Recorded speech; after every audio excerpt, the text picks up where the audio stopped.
multiple lamps. In our young days, only one bulb per room. Now I think 4, 6, 8, 10 LED lamps, fan, AC, curtains, furniture. And then you look at it, each house will have fridge, 1, 2, earlier was 1, now it's 2 in the bedrooms, small fridge, air conditioners. Look at it that way. And the clothing style, which is propelled by the pull factor created by maybe advertisements in the world. So that way the market is growing. For all the people who came to the village where it didn't matter for them what kind of shirt they wore, in the city it does make a difference. So urbanization of India is creating a consumer market. I don't say consumerism. It's aspiration of society. Why should I be stopping aspiration? So long as it's not harming the body of the human being, which means alcohol and tobacco and maybe drugs kept aside. Everything else, if I'm wearing a shirt on my body, how does it matter for somebody? It is giving me satisfaction. We couldn't do that. So a consumer movement which is happening in the country is creating an exponential growth for the market in the country, and will continue to be happening during your lifetime, because I can see youngsters who are still in teenage sitting over here. Even if I were to make a judgment of 50 to 60 years down the line, consumer market in India will not be maturing. It may mature in pockets, but as a country it will not be maturing, because I'll give you the numbers again. For one is urbanization, which I mentioned about. Second is the population growth, which I mentioned, 1.55% in India. 1.55% is a very low number, but when you calculate it on a population of India is 1.2 or 1.2 billion in reality, it's approximately 20 million. 20 million, how much is आप लोगों को लाख कोटि में बताना पड़ेगा, कितना रहेगा तकरीबन 2 crore. It's a population of Australia. So India gives an Australia to the world every year. It's reality. So, but that's the new market available, because somebody like me who worked in, say, maybe UAE, in those days in Dubai, in 1990s when I went over there, the entire population of 6 Emirates put together was 27 lakhs. And I was into an industry, nothing to do with pure engineering, building material industry. It's only thing that survives over there in that part. But even then, the canvas was so small, for me to make a painting on that was so small. I had to run away from there to come back to India. I lost population. Because if there are people, then I can think about a product for them, solution for them. People always have a problem, either of surplus or deprivation. Both will be a market for me. So it's the way you think about it. Surplus, luxury. Deprivation, desire and need, basic need. Maslow's pyramid comes to the mind. So this is the way, if you look at it, I can't think of any market as good as this, like anywhere of the world today. As a businessman, if I were to change my color and maybe put a topi on my head to cover my maybe bald plate, then I may think differently. So for them it may be a problem. So for business thinking, population is good. Of course, there are issues which are related to that, which we can talk about separately. Now come to this.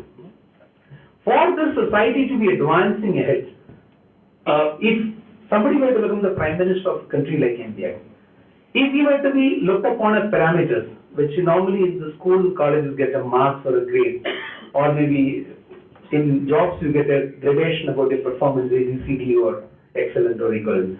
How would you rate a Prime Minister if we were to have one factor? Anybody can help me out? If we were to have one parameter on which a Prime Minister or a country head or president or somebody, a head of the country who's literally moving the country ahead, if he were to be rated, what's that particular factor going to be? Employment.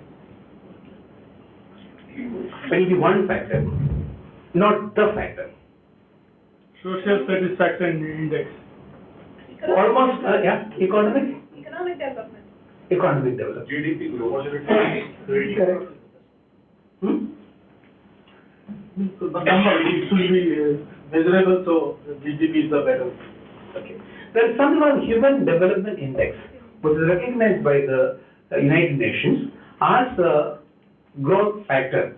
If I were to become Prime Minister of India and inherit maybe HDI, today it's of India is 0.38 or something like that.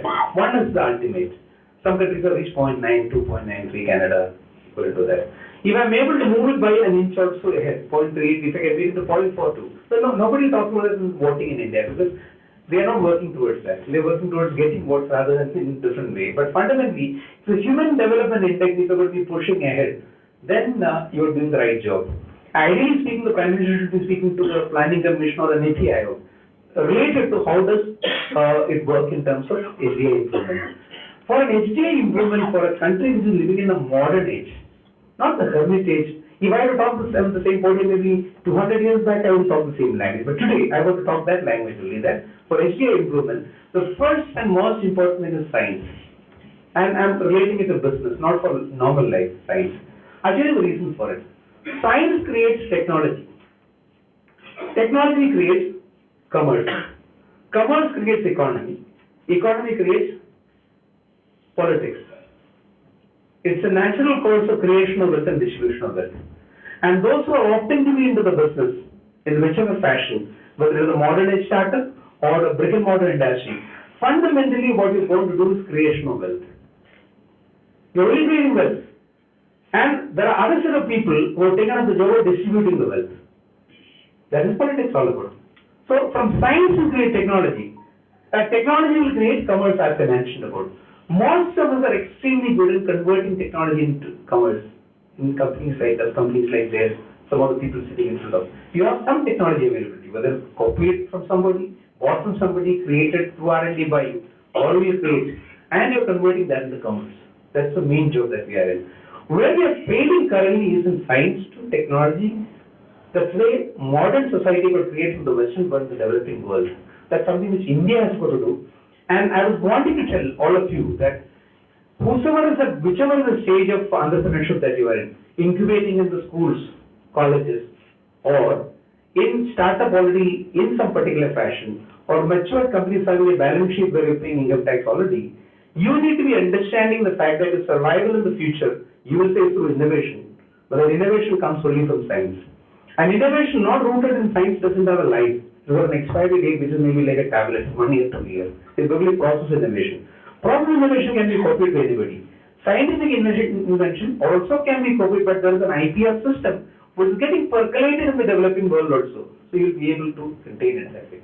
So you need to be having the clarity that whether you create an app tomorrow, or maybe a Zomato equivalent, or maybe the food chain, unless there is some science that you created, that will not survive beyond a level.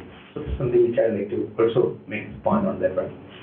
Now coming to, should I be talking a lot more about, you wanted me to talk about demonetization and digitization and the world, the way it's moving. Let me expand it a little more. What are the changes going to happen? Demonetization only one is demonized by the press beyond the level. If there is anybody from that, my apologies, due apologies for that. Because the fact that in a country of our sort, where there is 18.5 lakh crore worth of notes in circulation, for the size of the economy that we are, it's only equal to 2.2. There is surplus money printed, notes printed, which happened in the past 7 years only. I'm not a politician over here to vote or maybe talk for anybody, but certainly I do understand economics to that level. I'm not a great economist either. I'm possibly a student in everything I'm learning. So we had surplus notes in circulation, and the surplus notes were earlier, gold was maybe one way of stashing wealth away. Land is another way of stashing wealth away. And sending money out in the Swiss bank account is another way of stashing money away. But when money became large and not became available, it became another way for stashing the unwanted or maybe unusable wealth away. And if you compare our note in circulation with any decent economy, we have printed too much of notes. Why did we do that? I don't know. I don't want to get into that. I'm not an expert in that front. So demonetizing was a necessity to ensure that people don't stash money away, which is supposed to come back to them in circulation for us. So wise decision taken. Now all of us decide many things in the wise way. Something like when you're a student, you will say that every day in the morning at 5:30 I'll get up. I'll start studying at 5:45 onwards. Every day I'll do my homework and I'll score maybe an A plus in everything. How many of you have done the right way? I don't know. I didn't do it also, but I've taken so many vows, and every time when I went back for holidays to Kerala, my father told me to do that, and I questioned Peter, I will do it, but I never did it. So similarly, I'm sure what we were to do is the right way of demonetizing. Whether it's done, it's not my judgment to do that. And I'm sure the people who are deciding about all of this, they only mean good for the country. So it's good for the country. Now, whether it is done the right way, I don't know. But one thing I'm very confident about that, Indians per se are not really Indians. That's why we will have this kind of a problem. I'm recollecting back in my memory of reading something. in 1850 something years, Italy got formed as a country from broken principalities of Roman Empire. That's how Italy got formed. And the first parliament of Italy, senator stood up and told that, thank God we created Italy, we should create Italians. Yeah, there was Italy by that time. This was the Roman Empire and principalities. India never existed till 1947. Do you believe me? Yeah. So we are also from broken principalities like smaller kingdoms. Sardar Vallabhbhai Patel, thanks to him that we have linguistic, continuity and everything, and a country in existence right now.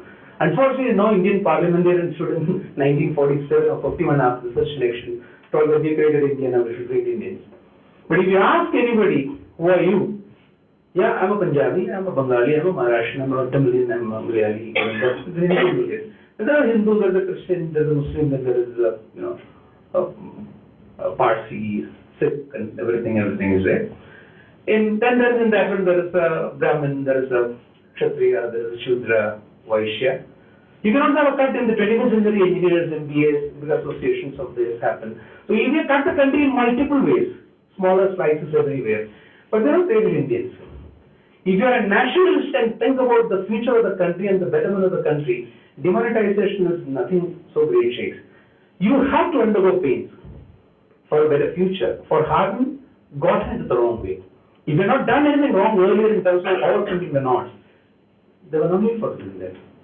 We did that right now, whosoever is done, okay, they'll answer. So don't get really carried away. That's my answer is number one. And I really presume and pray that they do not reprint so many knots back into circulation to restart it. Then it's a blunder. Then we're playing with the lives of people. We should do that. So that's about. But I would understand demonetization along with GST, which is expected to be happening. Let me give you some numbers.